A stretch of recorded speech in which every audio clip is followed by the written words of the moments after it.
now, Republican Senator Ted Cruz. Okay, this is Catania Alvin, or Project Truth Warrior, filled with excitement on the 6th of November and all that's going on. Here we go. Who is up for re-election in the Lone Star State. Senator, welcome. Good to have you with us tonight. Good evening. Martha, great to be with you. Thank you. So let's take a look at the RCP average, which is, an amalgam of some recent polls, and it shows you at 51%, Beto O'Rourke at 45%. But, if you listen to your opposing candidate, he says that there is something happening out there in Texas, that something grassroots generated is going to make that number sort of a mirror image of itself come tomorrow. Are you? I was just caught by that face. Now, if we go back here, now look at the wonderful upturned, open face of Ted Cruz. Now look at this downturned mouth and what that represents in Beto O'Rourke. Very interesting. Don't ever forget that. 45%. But, if you listen to your opposing candidate, he says that there is something happening out there in Texas, that something grassroots generated is going to make that number sort of a mirror image of itself come tomorrow. Are you concerned about that? Well, listen, you're right. There is something happening in Texas. That adds an example of the slick Hollywood money that is pouring into the state of Texas, tens of millions of dollars.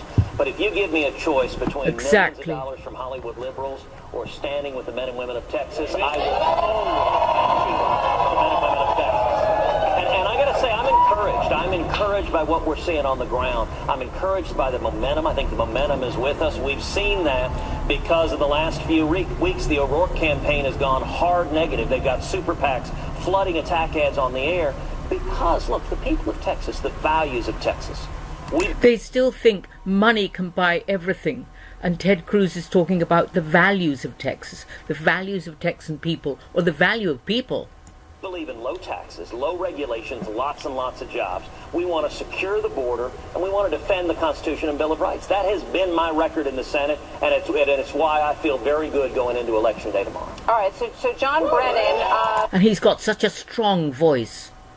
Is speaking out, former CIA director. He says in this election, those who stand with Trump must be defeated. And there was a time... And John Brennan, who's clearly been a traitor, if you look at Judicial Watch and various other things. And when you did not stand with President Trump, in fact, you didn't endorse him in the last presidential election. So if you win, would you endorse President Trump and stand on the RNC stage and endorse him next time around? Martha, I've already endorsed President Trump, and in fact, the president came to Texas and did a rally. Here in Houston, we had 100,000 people sign up to do the rally. 100,000. It's interesting you brought up John Brennan. John Brennan was the head of CIA under Barack Obama. And if you look at foreign policy, we saw 8 years of our friends and allies not trusting us and our enemies getting stronger and not fearing us. And it's that kind of weakness on the foreign policy stage. Texans don't want that. Texans are glad that today our embassy in Israel is now in Jerusalem. Texans are glad that we have utterly defeated ISIS. Texans are glad that the president had the courage to pull out of the disastrous Iranian nuclear deal.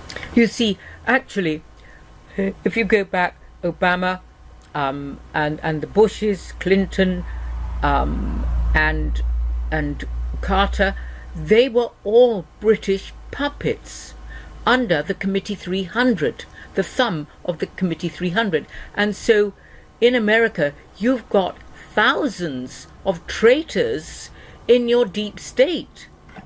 And actually that's something of what the world wars were about, is to set up the one world satanic order by bringing, putting many traitorous people in around the world.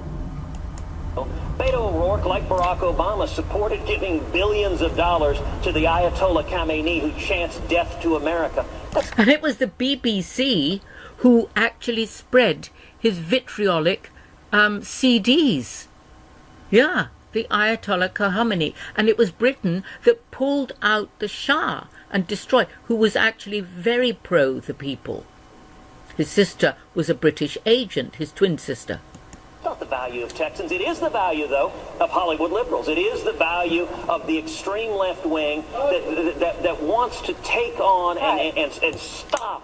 And this side of this Hollywood side that puts out so much horror stuff and liberal ideas and anything goes. So no values of life and values of oneself and personal dignity are left, according to them. All the good progress we've seen the last 2 years Let me with ask- jobs, with security, and with freedom. Let me ask you this. Obviously, the president has made the... And he mentioned about security. Now, you might or might not have done, anyone's listening to this, have actually done research onto the Bankers Manifesto. And there's one in 1892 and one you can find in 1934. And their manifesto, the bankers, was to actually remove the houses from everyone so that you took away their security, put them into rented accommodation. That was the Bankers Manifesto. Caravan a big issue of late, and we've talked a lot about the progression of it. It's still quite a distance away, but it's become a very potent issue in this campaign. And there are some evangelical voters in Texas who've been speaking out, who say that they want a more compassionate perspective given to those members of the caravan, and that some of them are crossing over from Republican to Democrat. What's your response? You're laughing. What's funny? Martha, you're too smart to fall for that. That is silly media spin. Yes, the New York Times found 3 evangelicals in the state of Texas supporting Beto, and they made a big story about it. And of course, the evangelicals have been bought or rented by Soros. So the evangelicals were being bussed into areas, I think probably there were certain states, and to spread this heinous message. That's where honesty falls far short of what true honesty is. But if you actually live on the planet Earth, listen, Beto O'Rourke is running a hard left liberal campaign to the left of Elizabeth Warren, to the left of Bernie Sanders. He is the only Democratic Senate nominee in the country to call for impeaching President Trump. So for you to say that he's running an uplifting campaign, it's the most partisan, divisive campaign. Let me ask you this. And accordingly, he put the funds anyway into the wrong place, which was not in order. You think that I got like a whole section here? You got a whole backup session for you.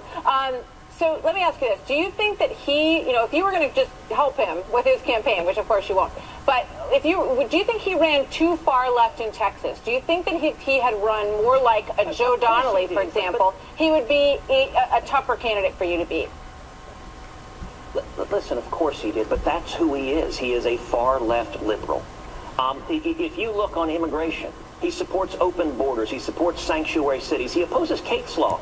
He probably absolutely does. And when you think about if his daughter was raped by an illegal alien, how would he think then? Or if he had a daughter, I don't know. But these far left liberals have got theoretical ideas. We're not at the stage of open borders at this present moment, and won't be for a long while until we've cleaned up the planet. I'm the author of Kate's Law in the U.S. Senate. Let me tell you what the people of Texas want. If you actually represent Texas, we want the border secured. We want the caravan stopped. Now, there's a right way to come to this country, Martha, and that's legally. You wait in line, you follow the rules. The way my dad came to this country in 1957 from Cuba. And Texans don't want an open border liberal representing the state of Texas. That doesn't... Brilliant. I am... Oops. On every... I'm out of time. God bless. Keep everything red. Catania Albin. Bye-bye.